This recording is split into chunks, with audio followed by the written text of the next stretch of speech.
tujuan dari penerjemahan ini ke dalam bahasa daerah yang pertama adalah melestarikan budaya dari satu daerah itu, tentu ini melestarikan budaya Gayo, dan kemudian mempermudah pemahaman.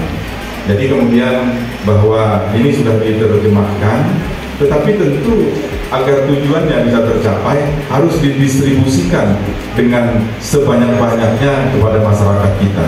Masyarakat kita pun kembali mendalami bahasa Gayo, dan kemudian tentunya pemahaman terhadap Al-Quran ini pun akan menjadi lebih baik.